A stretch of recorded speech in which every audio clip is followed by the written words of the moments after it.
Hey everyone, welcome to Locked On Lakers for Tuesday. Brian Kamenetsky, Andy Kamenetsky. The season begins tonight. Lakers versus Denver. Is it the next great rivalry in the Western Conference? Next. You are Locked On Lakers,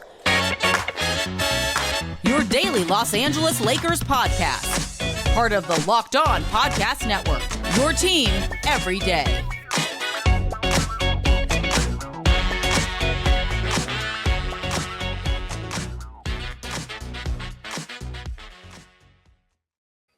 Thanks to everybody for making Locked On Lakers your first listen of every day, Monday through Friday, no matter how or where you get your podcasts.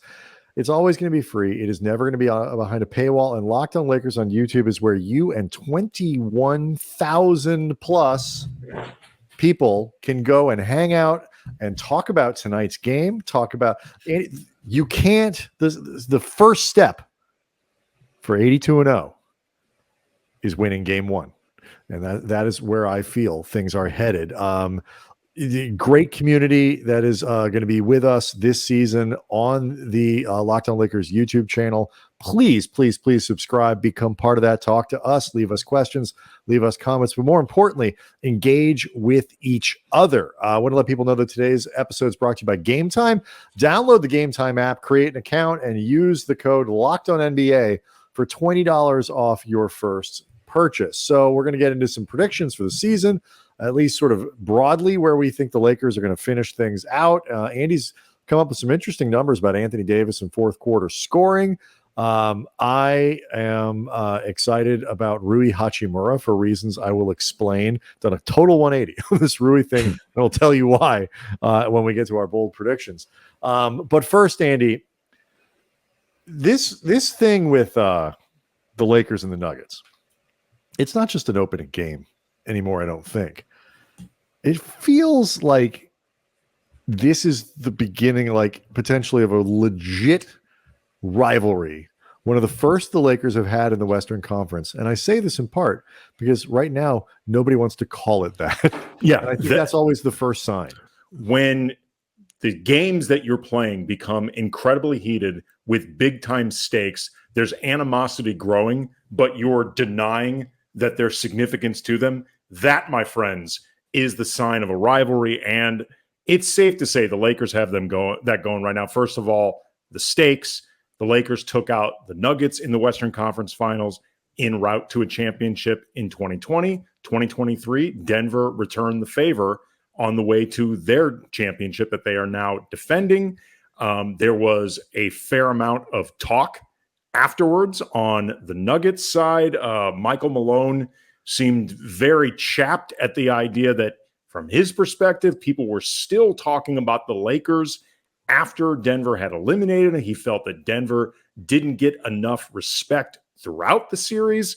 Apparently didn't pay attention to the betting lines where Denver was favored. But there are some nuggets, pun unintended, of truth to where Malone was, where he was coming from it up to a certain point.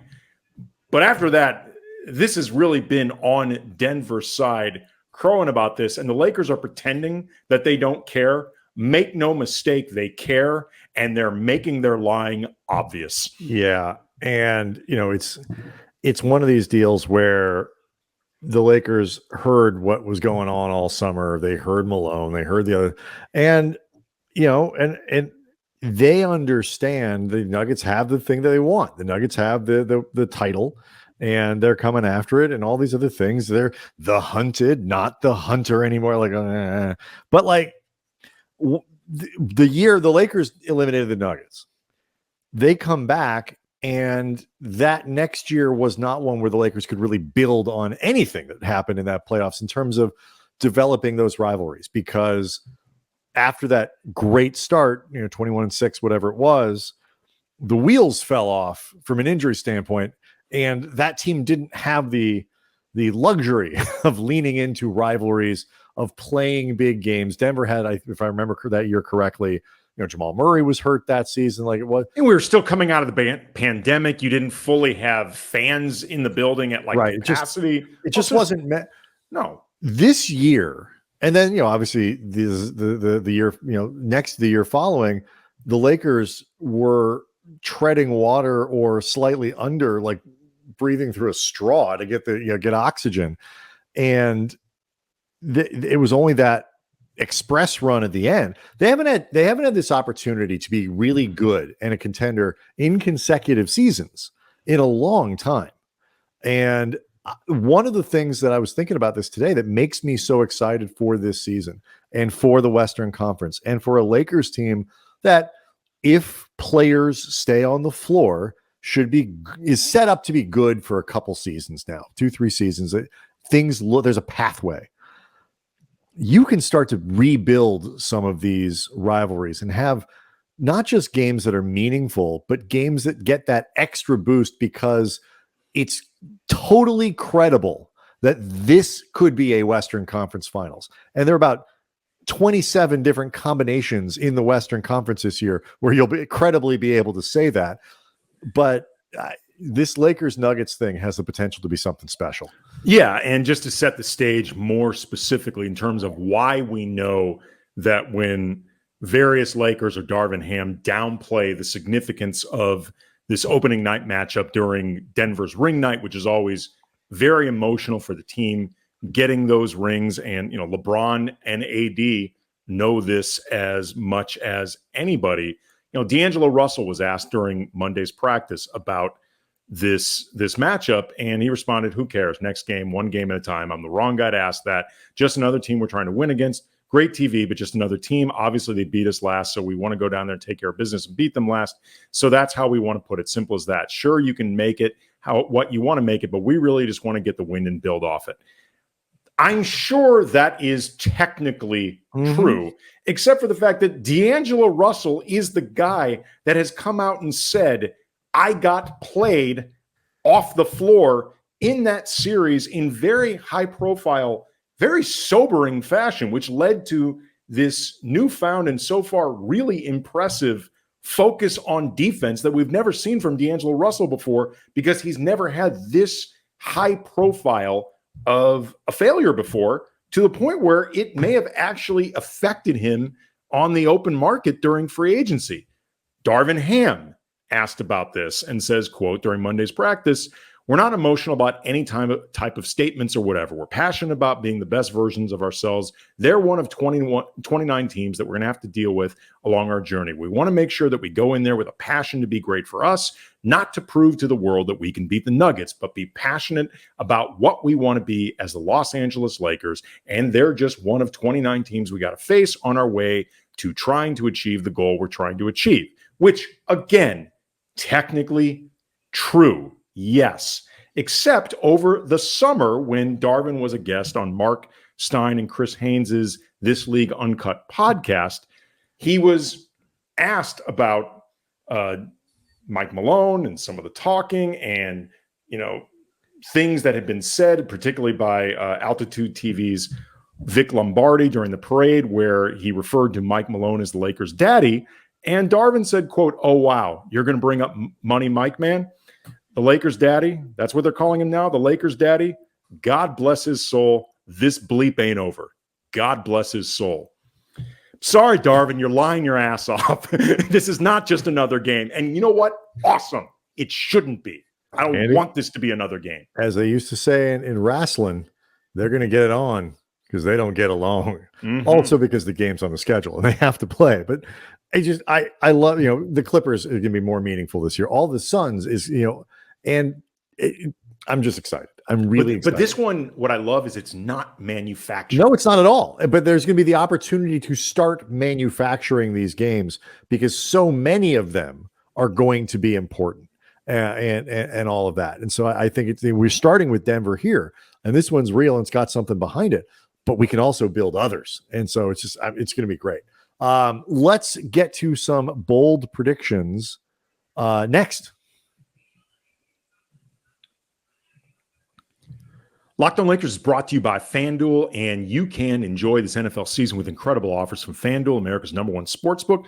Right now, new customers, you bet just $5, $5, you get $200 back in bonus bets, guaranteed. And you can use those bonus bets on spreads, player props, over-unders, futures, all sorts of fun stuff. The app is really easy to use, and all those different options right there at your fingertips. But of course, there are also NBA props that you can bet on. Opening night, we've just been discussing this game. The Lakers are, as of this recording, 5-point dogs on the road against the Nuggets and chatty Michael Malone. The line keeps shifting. It's been 5.5 that the Lakers were getting, then 4.5, now an even 5. LeBron is a 50-1 bet to win MVP. Anthony Davis, 30-1. So visit FanDuel.com/LockedOn. Kick off the NFL season with an offer you don't want to miss. FanDuel, an official partner of the NFL. Okay, so there are many different directions you can go with bold predictions when it comes like this. The most obvious one is, record, where the Lakers are going to finish and stuff like that. Like in the conference in the West, how far they advance in the West. It's funny. Like I was reading Hollinger, one of the, just in one of the previews, and he had the Lakers in 7th. I don't love where his, metrics spit out a few teams. I think he's overrating Minnesota. I think he's underrating the Lakers and so on and so forth. But he's right. And other people we've pointed it out too. You can make a credible argument for 7 or 8 teams to finish almost anywhere in the conference. If you told me Denver was going to be 6th without some sort of major injury, I'd be like, I'm not buying that. I feel like you can only drop them so far. And there are certain teams that if you raise them up to 1 or 2, Zion is going to have a healthy season at some point. And if he does, and it happens to be at the same time Brandon Ingram plays 65 games, the Pelicans could win a lot of games. Pelicans were really, really good last year when they had Zion on board. Like the sample size of Zion, BI, and CJ McCollum has been, unfortunately, for basketball fans, like comically small. Right. But when they've had it, it's really good. So in the same way that I don't really know when it's going to happen, but if the Clippers get healthy seasons out of Kawhi Leonard and Paul George, they're going to be a good team. The same can be said for the Pelicans. Do I think that could vault them all the way up to 1? No, I think that's too much. But could they be 3? Okay. I mean, you could make that argument to me. You want to tell me the Oklahoma City Thunder are going to have a Memphis Grizzly-like leap? Chet's going to be great. Shea is awesome. Josh Giddey keeps improving. They've got the good, what's his face? Jalen Williams. They've got players on that team. And, could they be a top 4 team? I wouldn't put my money there, but you could make an argument. I could see it. The Lakers, though, when I look at them, I look less at where I think they'll be in the regular season and where I think they end up in the playoffs. And I still believe that this is a Western Conference Finals team again. Yeah, I absolutely think that if health shakes out for them this year, I mean, it obviously matters most with LeBron and AD. But honestly, I think we should put like a thing at the bottom of the screen that just says if everyone stays healthy. Like that is just it precedes every sentence we're going to say for the rest of the year. Yeah, obviously. I mean, it really does, especially when you look at where LeBron is in his career. But I also feel like the Lakers, they're going to, as much as they're all about the postseason, and the Lakers as a franchise, will tell you all the time that all that matters is win the championship. That's all they play for. I think they care about this regular season. I think they absolutely want to stay out of the play-in. They know that, even as a team that's managed to get out of it and get into the playoffs, you want to avoid it if you can. It makes things dicier. I think if they possibly can put themselves in the top 4 and just know that they are solid there, they can begin a series minimum at home, they're going to be looking to do it. I think with everything that they've been through over the last few years and knowing that LeBron is far closer to the end than the beginning, I don't feel like they're going to be taking things for granted the way you often think about teams led by LeBron that, in the past have coasted through a lot of regular seasons. I also think they have enough youth on this team that they actually can play a little bit harder during the regular season and add some urgency to it in ways you haven't seen. Again, traditionally with LeBron teams. Plus, the West is just going to be too damn hard to coast. I think they're going to try to be in the top 4. I agree with you with that. I don't. Are they going to gun for the top seed? No, I don't. They'll win as many games as they can. Here's the thing: if you go for the top 4, you may by definition be gunning for the top seed, because I don't think there's going to be much separation. It just depends on what the separate. I mean, I'm saying, like, I think they want to finish. I agree with you. They want to finish in there. They definitely want to finish as far away from that play-in as possible. They definitely want to get off to a good start. All of that stuff, and be playing from ahead as opposed to trying to, spend the first 2 months catching up with after a bad start. Mm-hmm. I agree with you there. And this is not a team that is going to coast. I just don't think that, like, if the incentive structure is get a little extra rest, line up, everybody's health wise, and finish third, as opposed to you got a chance to finish as the top seed, but you're going to have to stretch guys a little bit more. I think they'll happily finish third. Is one of your predictions based on the AD stuff? Because I have one that no. Okay. No. Well, actually, not with the numbers that I looked up with AD, but I do have a bold AD prediction. Okay, so I'll do mine. Okay. And I made the joke that I am now fully on board with Rui Hachimura because I drafted him in my fantasy league. The draft that we had on Monday night is the most hyper competitive fantasy league anybody has ever seen. That'll do it. So, but I actually had written this down before. I have the Lakers getting love in the postseason awards in Defensive Player of the Year, which is going to be won by Anthony Davis. You mean the regular season awards? Yes, thank you. The all the voting and stuff. So Anthony Davis is going to win Defensive Player of the Year. He's going to play enough games to make that work. Austin Reaves will be in the top 5 for Most Improved. Rui Hachimura will be in the top 5 for Sixth Man of the Year. And Darvin Ham will be in the top 5 for Coach of the Year. Wow. Okay. Well, I mean, one of yours is basically identical to mine with Anthony Davis. If Anthony Davis, making this prediction right now, if Anthony Davis plays enough games to qualify for awards, he will win either Defensive Player of the Year or MVP. He will win one or the other if he plays enough. Because if he plays enough, I think he's going to be really impressive. 65-game threshold. Right. And if he plays enough, I think the Lakers are going to be really good. And you have to generally be really good in order to be in contention for these awards. So if he plays enough, he's going to win MVP or Defensive Player of the Year. Again, bold predictions. My other one, D'Angelo Russell is going to be the oldest player since Darrell Armstrong in the 1998-1999 season at age 30 to win Most Improved Player. Because again, with this great Lakers season, I think D'Angelo Russell is going to shine a lot, and people are going to notice him doing the things that had often been detracted and used against him. So that is my other, again, bold prediction. That is so bold. By your standard, we're going to have two, or maybe you don't have Reaves in there. We'll have 2 guys in the Most Improved race. I think Reaves actually already overshot his he Most might have, Improved. But the award has been kind of reconfigured in the last few years. It used to be you had to kind of suck and then make a leap. Now I think you can be really good and make another leap. And I think that's where a lot of really good players, like really the last 4 or 5 have been really established. Right. But it didn't used to 15 years ago, it didn't used to be that way. Nope. The one that I almost went with, because again, I think all of this is a reflection of we both think the Lakers just can be a good team. I almost put Pelinka in the top 5 for Executive of the Year. And then nobody likes Rob. Just couldn't do it. Couldn't do it. I say he will get votes.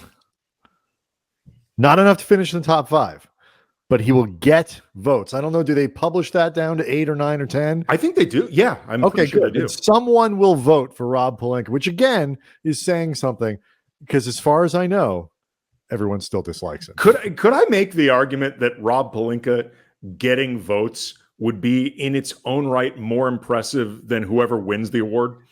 Yes, I think you can. I really think he has. It depends though too. Do you think? We'll save this for after the break. My question is this: Do you think the Lakers are going to make a significant trade? Because this is relevant for the Rob Pelinka sweepstakes in terms of does he land somewhere on that list? Do you think the Lakers are going to make a significant in-season trade, which basically means, do you think the Lakers are going to trade D'Angelo Russell? We'll ask that question. And Andy has some impressive numbers and more predictions next. Locked On Lakers is brought to you by Game Time. And when I was around 12 years old or so, the Police were on the Synchronicity Tour, and it was a really hot ticket. I could not get seats, but I said at the time, no big deal. I'll just catch the next Police tour. Well, guess what? They broke up. Never toured again. I eventually saw Sting, and he was awesome, but it's not the same thing as the Police. And I learned that day when it comes to a concert, carpe diem, seize the day, don't miss out. And that's why I love Game Time, the fast and easy way to buy tickets for all the sports, music, comedy shows, and theater near you with killer deals on last-minute tickets and the best price guarantee. You can stop stressing over the tickets and start getting hyped for the fun. I love how they offer the images of seat views. They get the lowest price guarantee, event cancellation protection, job loss protection, and the Game Time guarantee means you'll always get the best price. And if you find tickets in the same section, a row or less, Game Time credits you under 10% of the difference. It's the fastest growing ticketing app in the country for a reason. So snag the tickets without the stress using Game Time.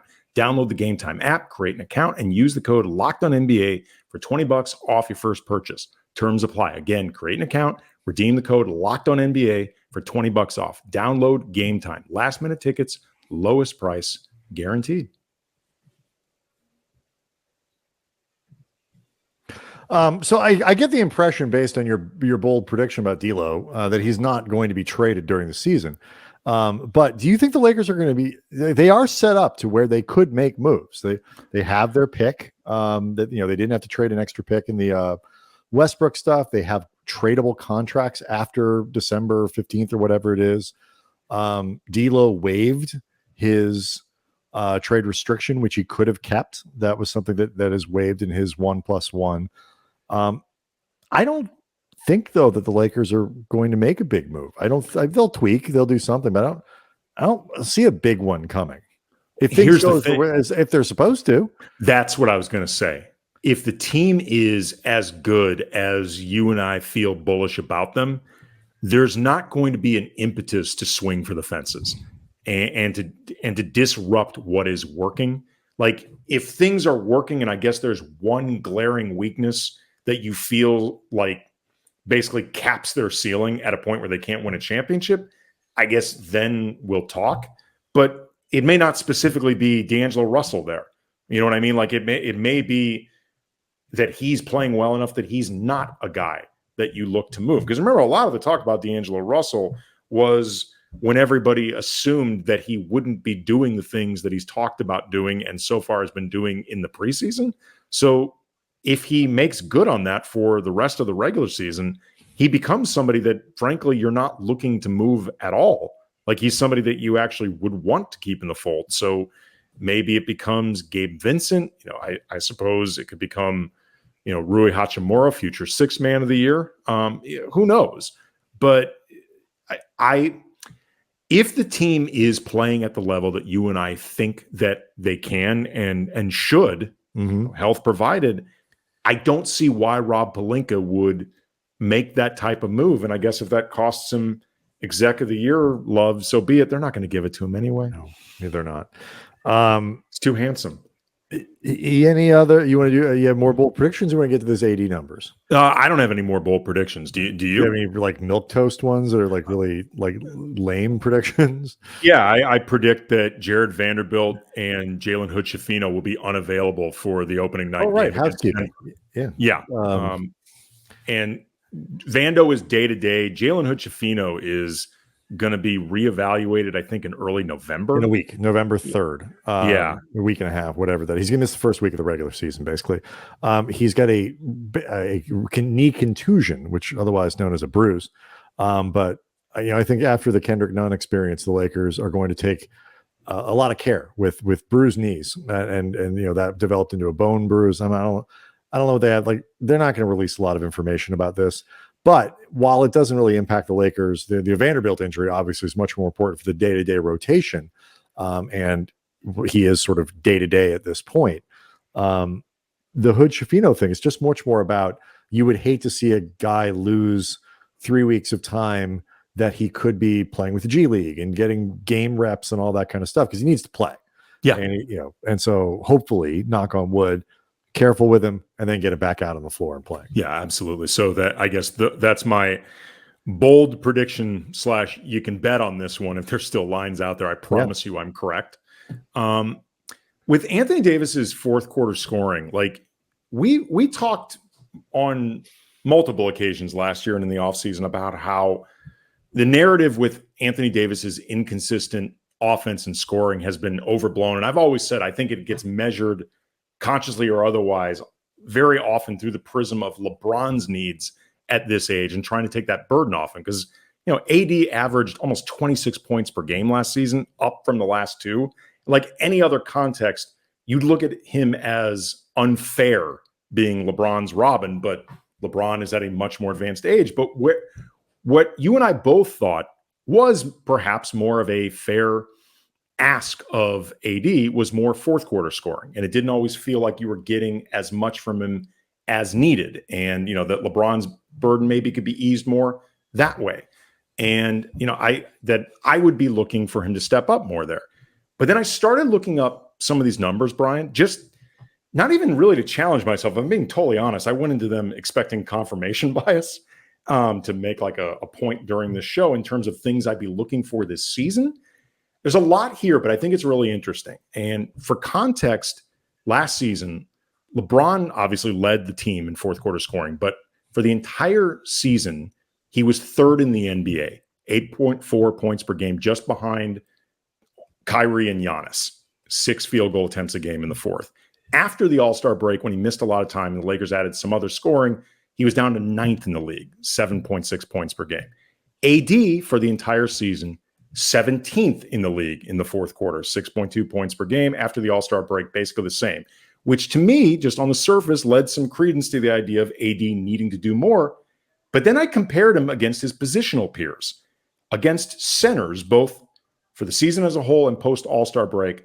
AD was only behind Embiid in terms of fourth quarter scoring. And then I widened that against anybody who could be reasonably considered a big forward.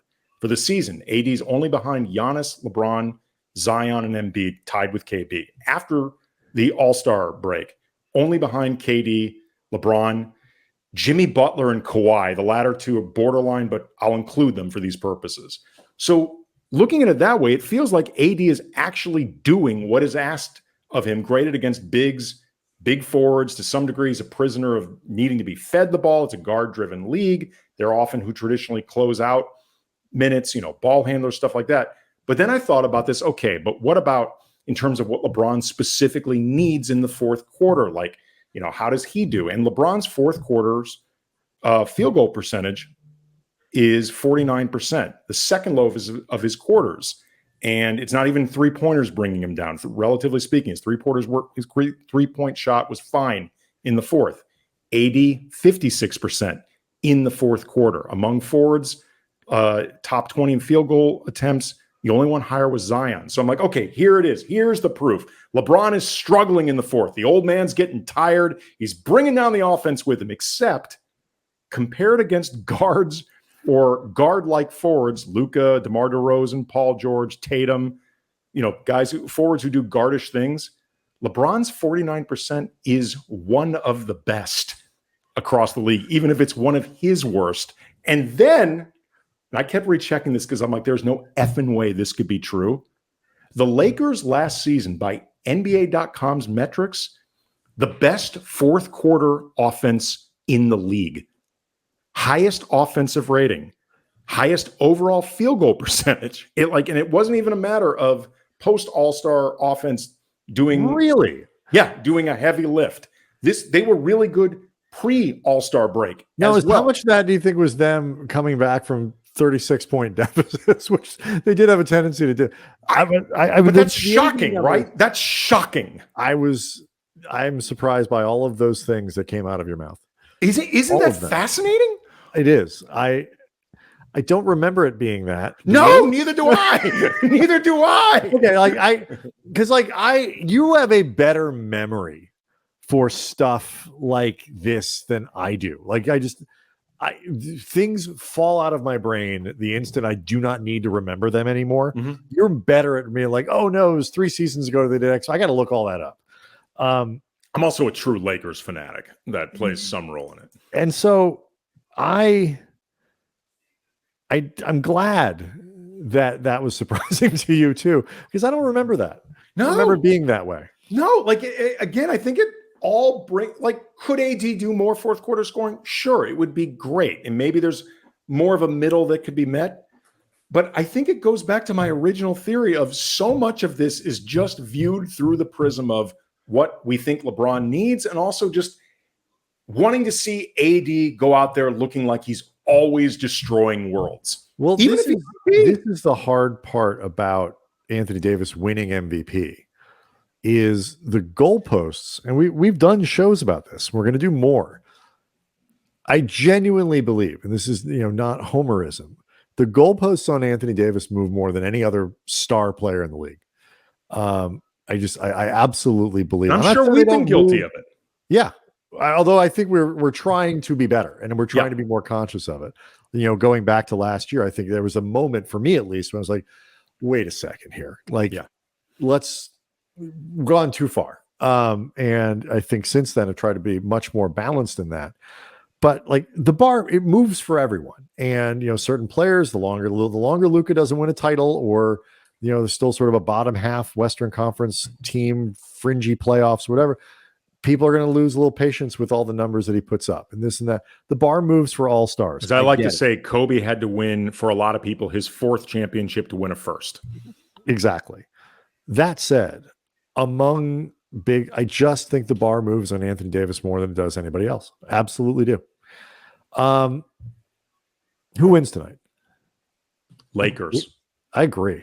I think so, because that ring night can be really emotionally taxing.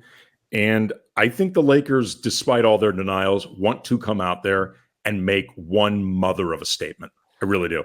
And I'm in kind of a place right now with the season where most nights, if the Lakers, it's not a second night of a back-to-back, it's not this, that, whatever. I'm in a place where I feel like I'm going to pick the Lakers tonight. They're not going to win every game. They're going to probably lose at least 30 of them. A 50-win season in this Western Conference, you're doing some good stuff. They're going to lose 30 plus times this year, but most nights when they have their roster together, there isn't a game that they're going to go into where I'm really like, something's going to have to really break their way. Nope. And that is one reason that I am super, super excited. Another reason, Andy, is all of you people out there. Mm-hmm. Really, it's going to be so much fun on the page, talking to us again, communicating. Leave us questions, leave us comments, reaction to the games.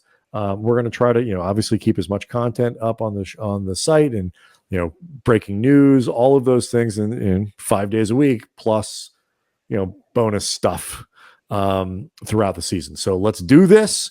Let's get going. We've waited through the summer. We've 6 preseason games. It is finally time to start the fun stuff tonight, and we will be back post game to wrap it up and then get ready for another one on Thursday against the Suns, a great marquee game for the home opener. We'll see everybody on Wednesday.